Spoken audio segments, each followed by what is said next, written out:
In section 2 of this chapter, we're going to talk about TCP and UDP separately, and we'll talk about the features of each one and how each one works. TCP is, as we said before, is required for reliable delivery, and it performs the connection establishment, and then it performs the request to establish a connection, and then the destination transport layer protocol will respond with an acknowledgement, and then we establish a connection end-to-end between the two applications on either side.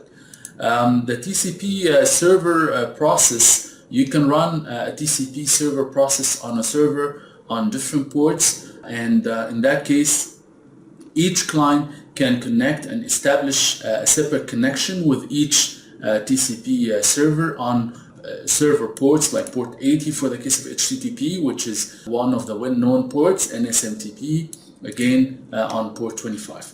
So in that case, the first client will request a connection to a destination port which is 80 on the server, and with source port which is in the dynamic range, which is assigned randomly by the operating system to the client on client 1, like a web browser or anything. So in that case, the request will contain the destination port 80 from one side and destination port 25 on the other client, and both requests will come to the server. The server will then respond back with a response which will contain the destination port number of that client and the destination port number of that client separately on two separate TCP connections, and this way we can establish two TCP connections on the two clients.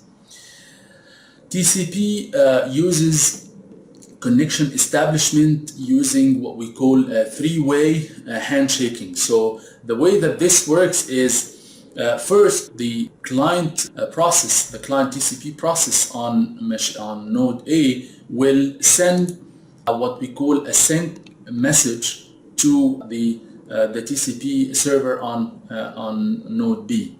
So this sync message will synchronize the sequence number to start from sequence number 100. And in that case, the control flags will have the sync flag set to 1 to indicate that node A wants to synchronize the sequence number to start from number 100. This sync message will be received on node B, and then node B will have to acknowledge this message back.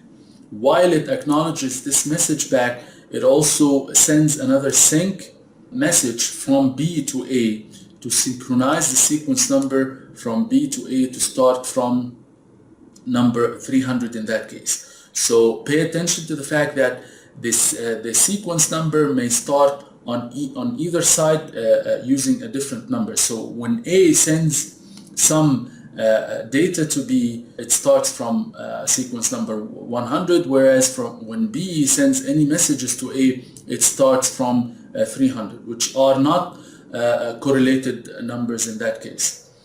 So in that case, B will send an acknowledgement and at the same time a sync message. So both flags for sync and acknowledgement will be set to 1 in that case to indicate that this message is a combined message that represents acknowledgement to the sync message from node A, and at the same time it's another sync message from B to A.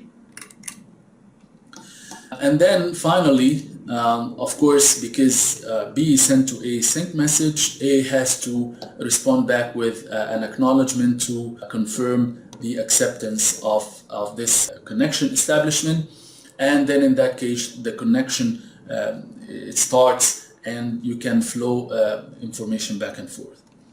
So the control flags here includes 6 different flags. There is the urgent flag, which we said that it's not important, so it indicates that there is an urgent data. There is the acknowledgement flag. When this flag is set, this means that the acknowledgement number has to be set to a particular number, and this indicates that this is an acknowledgement message. The push function is to push data from one node to another, in which case I don't need an acknowledgement, or I'm not waiting for a response back for this particular message. It's a push message. There is the reset flag, which indicates that I will terminate the connection, and in that case I terminate the connection between the two nodes, as we will see in a minute.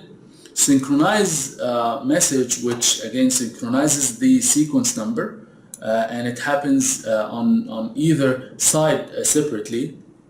And there is the fin or finish, which means that A will inform B that it has no further information, and it acts like a one direction disconnection, which means that A in that case will disconnect the connection from its side only, and then B may disconnect later on, as we will see in a minute.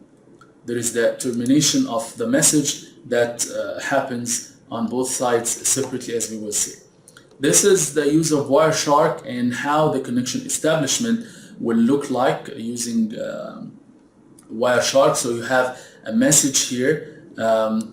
So first you have a message for sync from A to B, which will have the sync flag set to 1, and then the B will respond back to A with a sync and acknowledgement at the same time, and then A will respond back with an acknowledgement.